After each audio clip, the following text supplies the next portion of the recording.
Hello and welcome to the Michael Mama Show. I'm your host, Michael Mamas, and we're coming to you from Mount Soma, home of the Sri Someshwara Temple in the mountains of Western North Carolina. Today, here with Scott Davalos, and Scotty is in Maui. How's the weather, Scott? It's nice, really nice. That's great. Yeah. Weather's good here too. It rained yesterday. We've been getting a lot of rain. But we have had some beautiful days. I mean, there was one evening in particular we were commenting on it, and it was like, I don't know, there was just a feeling in the air that was just so exquisite. But at any rate,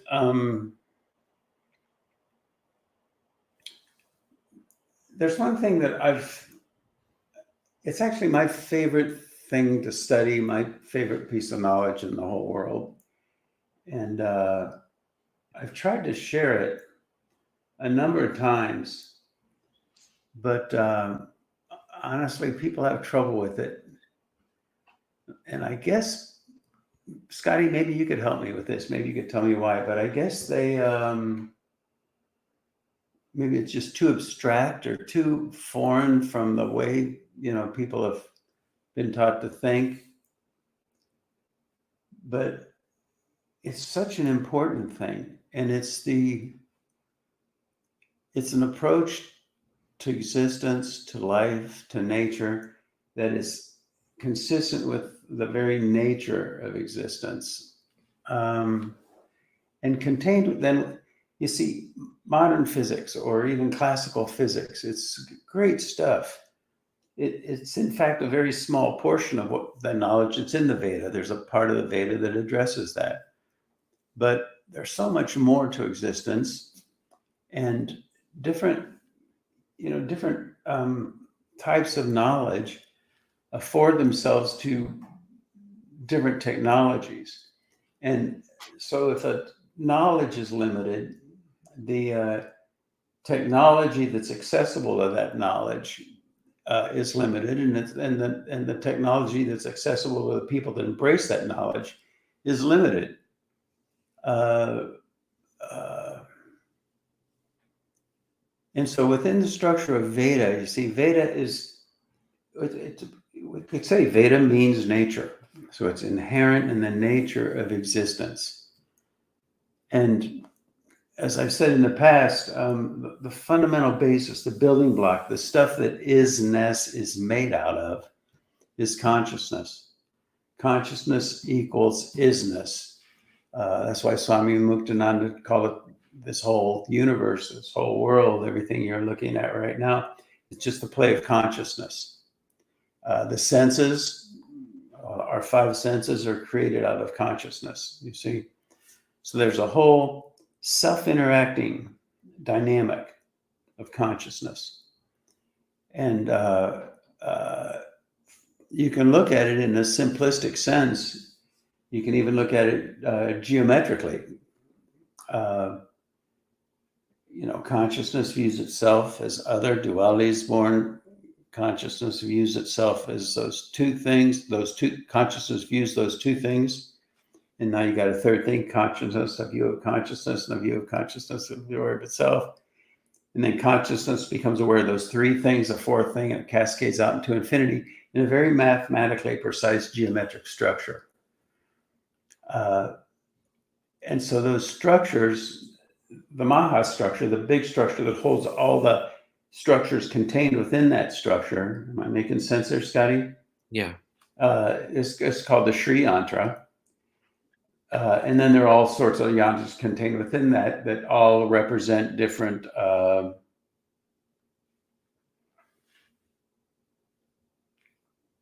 qualities, different mechanisms, different operators within that structure. So you have, a Ganesh yantra, a Shiva yantra, all these different yantras. But the word yantra actually translates as machine. We think of yantras as like a static picture of a yantra in a book. Well, that's like a photograph of a self-interacting dynamic of pure consciousness, you see. But a yantra is a machine. And so now what we're talking about is the fundamental mechanic that affords itself, that offers to us the full spectrum of possible technologies. Uh, and the Veda, by definition, then, is all of that contained in one wholeness, all birthed out of the only thing that is consciousness. So in that sense, we can almost say like it's all done with mirrors. Consciousness aware of itself. You look in the mirror, then another mirror over here, and then boom, boom, boom. And you get this big, huge crystalline, and it is a crystalline structure of pure consciousness, self-interacting dynamic.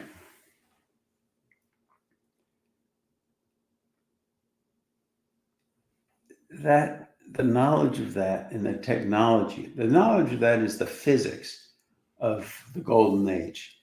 We're moving past the current paradigm. And I mean, the physics as we know it is great, and engineering, cell phones and airplanes and so many great things, but there's so much more. And it also, you see, frees us of limitations that are imposed upon our awareness. And when limitation is imposed upon the awareness, the psyche isn't really healthy. I mean, look at the world today. It seems like, well, they even talk about how computers have really, in a lot of ways messed people up. And it's because imposition of limitation of awareness. And now we're addicted to these little boxes, be it a television or a computer monitor or what have you. And it's all that is limiting awareness. If the physiology is healthy and functioning in harmony with Veda, yeah, fine. Then we can look at a television screen, or we can study modern physics or classical physics. And so we're in it, but we're beyond it. But the problem is when we're not fully awake to the grandeur of the Veda itself, that value gets compromised, and then we do lose ourselves to smaller values. We call it identification with. Okay. And that then is really, in a sense, it's the dark ages.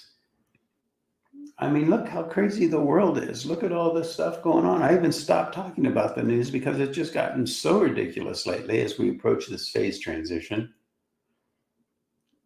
It's almost not even worth talking about right now. We're going to go through this phase transition, and people then are going to move past identity with this limited understanding of physics and go into something that really maybe not even be appropriately called physics, because it's so far beyond what we think of as physics.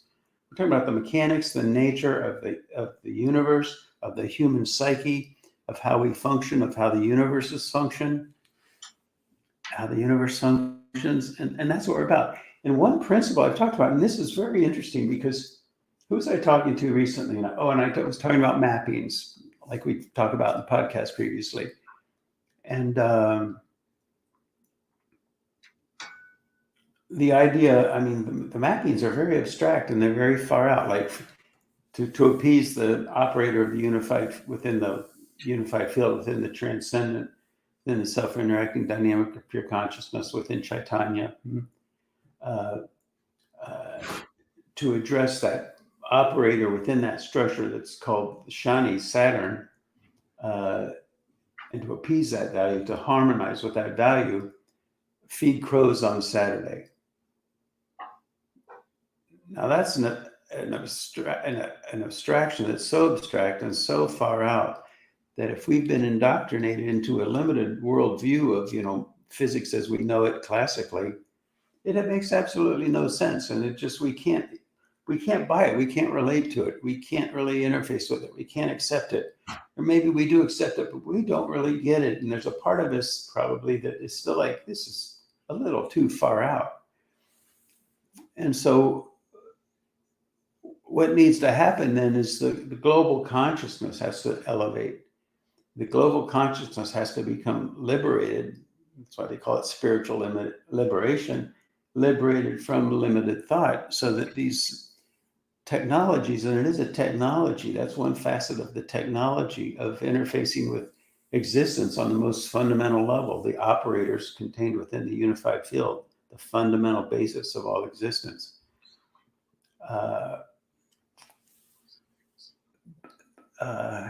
Another example that, and I wanted to talk about this anyway, but you know that, do you know this guy? You have the waxing moon, and you know, you go from full moon to waning, waning, waning, and there's one day it's called no moon. As the moon is completely blocked out, no moon. And then the 2 days after that is called the new moon.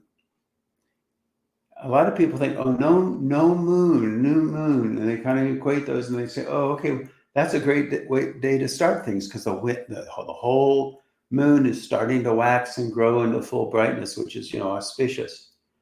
But actually, the no moon day, I mean, that's total darkness in that sense. And so it's actually not a good day to start new things. It's considered very inauspicious to do that. You see, we're talking about a mapping here, aren't we? But what happens then is 2 days after the no moon, there's the new moon. Some people call it the Shiva moon, and that's a very good day to start new things. When there's no moon, that might be a day to worship ancestors or something, because, you know, the relative is completely blacked out. You can look at it that way. So people who aren't physically present, okay, great. Yeah. Is that making some intuitive sense, Scott? Yeah, for Yeah. sure. Yeah. Okay. So what becomes really interesting now is we have isness, which equals consciousness, which is the only thing it really is. And it's not even a thing, it's beyond thingness. It's the field of no thingness. It's just a blank slate, pure consciousness. But as it interacts with itself, and we enter the notion of other, when consciousness views itself as other, that's Maya, that's an illusion. There is no other. But nevertheless, then, this is all built out of that illusion. It's all Maya. Some people get exasperated by that. Oh, no, you mean to tell me this is all illusion? How terrible. Well, it's not terrible. It's fantastic. It really is fantastic. All this is built out of no thingness, and it's so real. And so what do we call reality? Reality, that's why I call it a reality continuum. On one level, the ultimate reality, if you will, is no thingness. But this is real right here. This table is real. You see, different levels of reality. So what we're talking about here is a way of understanding the universe, not only because knowledge is good, but because it offers incredible technologies, things that are unimaginable to us now will become readily available when the awareness expands to that level and we start functioning in that way, which is why we're building Mount Soma, because it'll purify global consciousness. And you see, you don't gain enlightenment, you shed away the ignorance. We're already in the depth of our being fine. It's just the overlays, the identities. So it's just by getting rid of, that's why 12th house is the house of loss in Jyotish. But it's the loss of ignorance. And it's through the loss of ignorance that we gain enlightenment, you see? That's how that all works, okay? So there's a very, very interesting, and here's where people start to get lost, I think, is when I start talking about the structure of the Veda itself. But we're going to embark upon it just a little bit here. And bear with me, don't get too caught up in the names, because we're going to talk about the Upangas and the Vedangas. Right now we'll just talk, there's so much, but for now we'll just do Upangas and Vedangas. And don't worry if you can't remember, how did he say that? Can you spell it? No. Let's do it this way. The Upangas, Upanga right now for our purposes is just a word, okay? But what it's about, it's all done with mirrors. It's all done with perspectives. It's depending on how you look at it, what mirror you're looking at, and at what angle, you get different insights into the nature of the crystalline structure of the whole thing. And so the Upangas, you could say, is the perspective of as if God, or as if the absolute Chaitanya was viewing the relative. Okay? And what's going on in the relative? Everything's gravitating, evolving, moving forward. There's a natural tendency for everything to go from separation to oneness. It's another whole lecture, but just like acorns, the tree grows, acorns get created, they return to the earth. There's a cycle there, where there's a cycle, and we gravitate, we go into relativity, then we gravitate back into the absolute, back to oneness. So the Upangas are as if God is viewing that process of gravitation back, and it takes place in stages, and that's all very well delineated in the Veda. These are actually they call it Vedic literature because it's of the relative. Right? Well, let's not get there. We get into Purusha, Apurusha. Let's not do that. Let's just okay. So we have the Upangas. Then we've got the Vedangas. The Vedangas are something very different. They're a different angle of view of the same process. The Vedangas are the experience of the experiencer themselves as they evolve, as they go through steps towards the gravitational process back to enlightenment, if you will, back to oneness.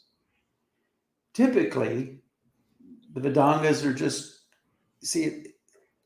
that's everywhere. That's what we're talking about, is the whole universe and the process in the whole universe. But typically, when they talk about the Vedangas, they talk about grammar and the evolution, if you will, of grammar as a person evolves. It starts with just, basic syllables, ma, ma, g,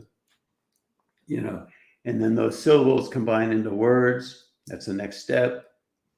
And then those words into sentences, those sentences into paragraphs. And as those paragraphs evolve, the grammar evolves. So there's grammar, and then there's modalities of through grammar, through language, you see, the art of self-expression, of communication, and the refinement of that. And so as all that goes on, the individual then is evolving in a direction where they have greater and greater understandings and greater abilities to articulate the nature of all existence. And where does that culminate? That culminates in the process. And the final stage then of Vedangas is called Jyotish. Jyotish means seeing the light. Jyotish means light. And so the Vedangas, the process of evolution, culminates in that, seeing the light. That's viewing the whole thing from the perspective of the experiencer themselves. Viewed from the perspective of the Upangas, God observing the process, if you will, that culminates in what's called Vedanta. Vedanta, none of this is real, it's all illusion.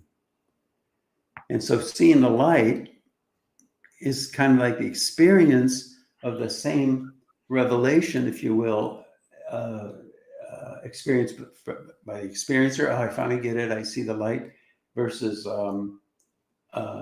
they're moving along, and now they get it. It's all just Maya. Okay, same thing, just different angles of view. Okay, so having said that, now within the Vedangas, Upangas, which is God observing this process, God, everything's gravitating back to oneness. That gravitational force is called love, the natural tendency to take separation to oneness. That's what love is, unification. And so along the way, as we grow in that direction, God, if you will, offers what's called the Shastras. I'm speaking in personified terms here. We could speak at pure mechanics as well, but in personified terms, then God is offering little instruction booklets, little comments, little guide signposts along the way. And those are part of the Upangas, right? And they are called the Shastras. So now this gets very interesting, because there's one part of the Shastras. You still with me, Scotty? Am I Yeah, no, making this sense? is great. Okay, so part of the Shastras is called the Agama Shastras. Agama Shastras, very cool stuff. The Agama Shastras are the Shastras that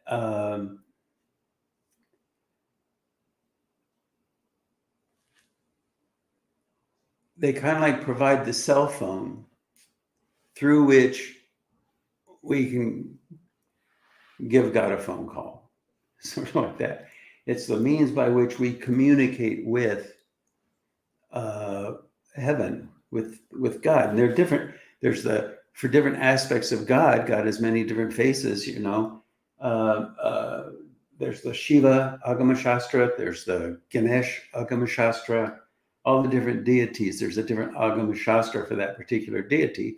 And what it is then, it's like the technology of the cell phone. It's got to be done properly. You know, you can't make it up. It can't be just emotional indulgence. There's a whole technology to it, you see. But it's also very heartfelt. Pujas, for example, or havans. Those are prayers, if you will, to say it simplistically, that commune us directly with God, but not in a language that we want it to be, but in the language of nature, in the language that God would want it to be, if you will. And so now this gets really cool because let's take the word Tantra, okay?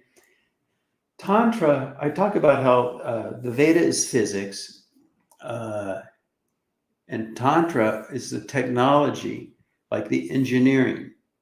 So you got the physics and then you got engineering. It's like the technology of physics. So Tantra is like that. So Tantra includes like meditation because we meditate, it's a technique. And through that meditation, what do? We communicate with God. We commune with God, if you will. Okay? Even the reason we go up there, that's another mapping. These are all just great lectures, but we can't do it all at once. So now, and that's the typical meaning that people understand of Tantra, okay? So we would say then that in a Havan, for example, a fire ceremony, in a fire ceremony, because again, a yantra is not fixed, it's a movement, it's a machine. So there's a thing called the Havan Kun, where the fire is, and the layout around that, and every movement that the performer of the ceremony, the Havan, every movement is part of that machinery of the yantra. It's a mechanic, and what that mechanic does then is it reaches up, if you will, through Agni, which is fire, which also has a personified correlate, okay, the fire god, if you will, reaches up to the god for that particular Havan. It's a Shiva Havan, for example. And it reaches up there too. And now this is kind of cool because then the reception of that is also called Tantra. But it's a different kind of Tantra, isn't it? Because normally Tantra is something we do to receive from God. Now this Tantra is God and what God does, if you will, to receive our offerings. And so it's kind of like entry of the mechanic to create the communion. You know, it's interesting. That's all Agama Shastra, you see. And in the airports in India, you can see a sign sometimes, and it says Agama, and that's where you enter the airport. You have a sign at the airport entry, Agama, which is pretty, I don't know, I get a kick out of that. Now, so then we have Tantra, which is the mechanic of the ceremony. I'm sorry, Yantra, which is mechanic of the ceremony. We have Tantra, which is God receiving it. And then we have another thing, the medium between those two things. The medium between those things is mantra. Mantra has a personified correlate. And the personified correlate is sort of like the murti, or the embodiment, or even the image of the deity. And so when a havan is performed, that image, if here's the havan kun, here's the sky above, that image actually appears in subtle form. Not that everybody would see it, but it appears in subtle form right there as the deity itself that correlates, or that mantra that correlates to the purpose of that particular havan. Does that all make sense, Scotty? Yeah, that's cool. It's totally cool, I think. Yeah, it's beautiful. And all of that it's part of the Shastra, it's part of Agama Shastra. And the Shastras are vast. See, they're Agama Shastra for pujas, which are, ceremonies without the whole fire ceremony thing. And you could even say that when you pray to God, it's a varying degrees of power, if you will, for lack of a better word. But that you could say that's all Agama Shastra to the degree to which it's functional, if you will. Okay. But see, in the Veda, they provide a very specific technology for the whole thing.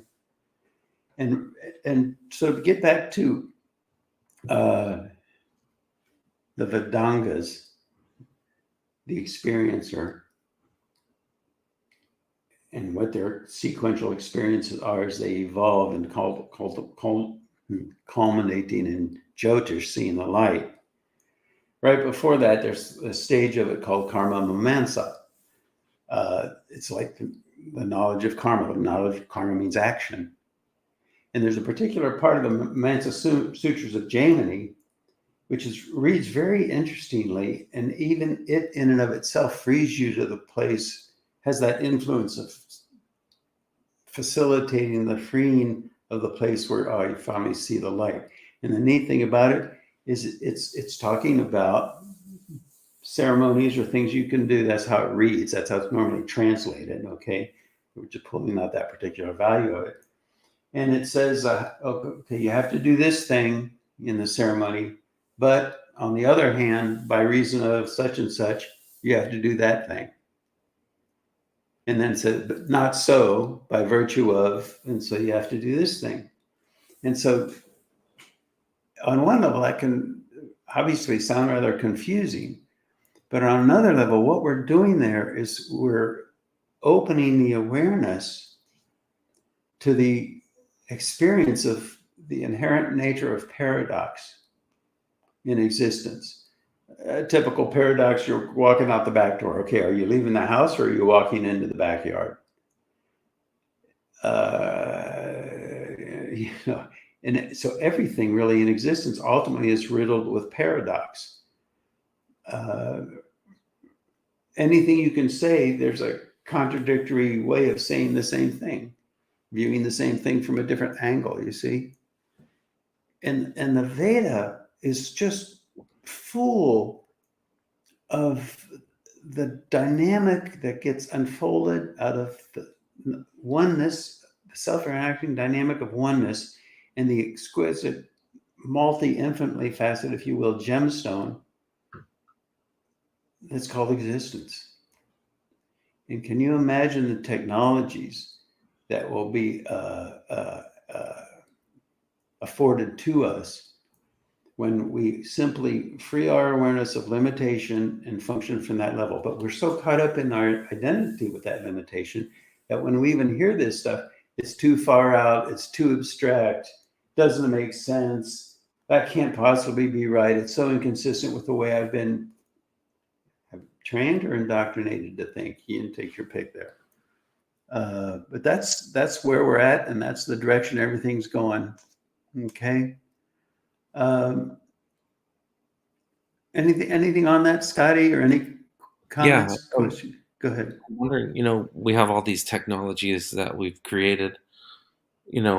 Is it helping us, get in touch with that place inside of us, or is it distracting us from that, keeping it away? It's a beautiful question, and there's a paradoxical value there, isn't there? On the one level, we can get so indoctrinated that it limits us.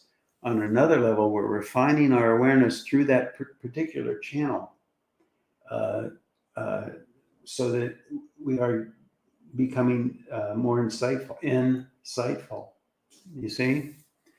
So it's both. And what does it really depend on then? It depends on your relationship with.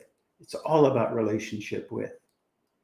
Everything is about relationship with. It's not about the thing. We keep putting all of our emphasis on the thing. It's not about the thing. It's about your relationship with the thing. Your relationship with, and you name it, makes all the difference. Fill in the blank. Your relationship with blank makes all the difference. Yeah. That's your life. That's my life. That's our life. It's all about, and that's why in the past, sometimes I call it framing. We have a tendency to frame things a certain way. We might love somebody and we frame them a certain way from that viewpoint. And then something happens and all of a sudden we fall out of love with them or whatever. We resent them or we get mad at them or whatever. What do? We frame them in a completely different light. It's all about framing. It's all about relationship with. And so is that, Scotty. So is the relationship with these technologies you're talking about. A beautiful question, really. Beautiful, beautiful question. And this is sort of pretty tangential, really, but I just saw this. I liked this line. It talked about political motivations. The motivations of politicians are often very different than the voters, the motivations of the voters that are voting for them. And we see that this just puts it so concisely, what they say to get votes, and motivates us to vote for them, but their motivation for saying that and therefore where they're ultimately going to go after they get the votes is somewhere very different. So all too often the politicians' motivations are very different from our motivations, and that's something to think about. And that one goes deep, Let's see.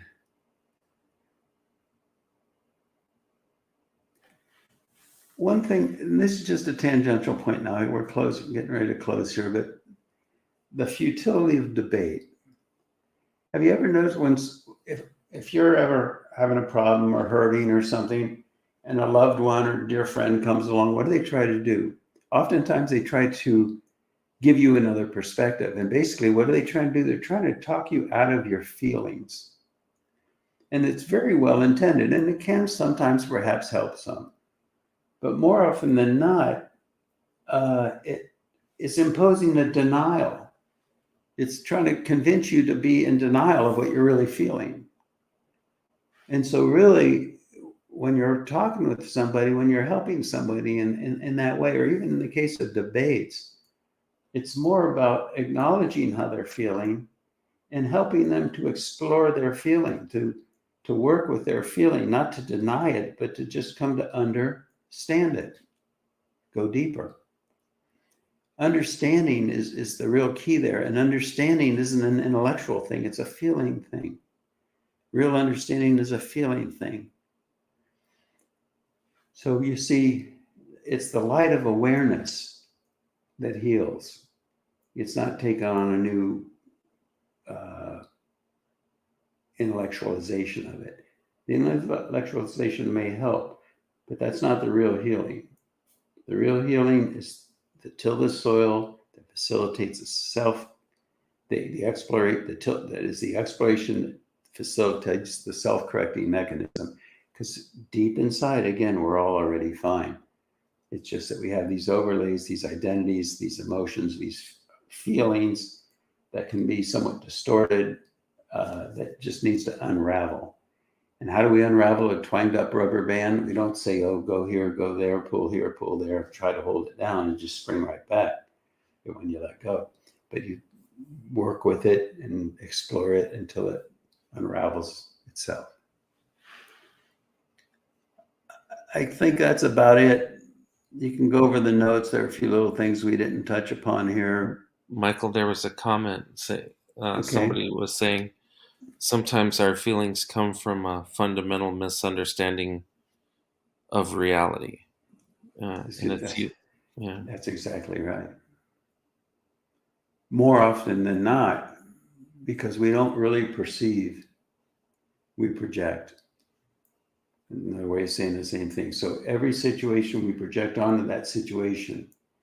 And then if we love someone and we're in that state, then we project a positive view of the same behavioral pattern. And after we perhaps get mad at them, don't love them anymore, as an example, then all of a sudden we look back at that same thing and we feel very differently about it. And we frame it a very different way. That's just exactly correct, you know. Yeah. Yeah. And it's all the fishbowl effect. You know, we're all swimming around in the same fishbowl. And this is Kali Yuga. It's the age of the polluted fishbowl. And so who's not affected by that? We're all affected by that. We have the idealized notion of what life should be like and what we should be like and what others should be like based upon the deep inner sense that there is such a thing as life without a polluted fishbowl. And so we can beat up ourselves because why? It's not about us. It's about the fishbowl we're living in and how it's affect us and how we function. And so that addresses thing that in relationship, we do well to give one another space. There are times when the greatest person in the world is temperamental, is upset, is angry, is negative. And it's a time to hold the person, maybe even at a distance, but to give them the space to live in the polluted fishbowl in which we're all living. Because when they come back into balance, then they're more in tune, they're more aligned with their true nature, which is the person you love. But to ask another person to never be tainted or affected by the polluted fishbowl we're all living in is unfair. It's unfair. And it's unfair to do that to yourself, and it's unfair to do that to others, and it's certainly not wise to do it with your loved ones. When they're out of balance, give them space to be out of balance. And that might even mean just kind of staying away from them or just being understanding, keeping a distance. But it's no time to try to talk them out of it because they're out of balance, you know. All right. I guess that's it. Anything more, Scotty? Oh, that's good. All right, everybody. Thanks so much for listening. And there's so much to talk about. But we'll touch on a little bit more of it next time around. See you next week.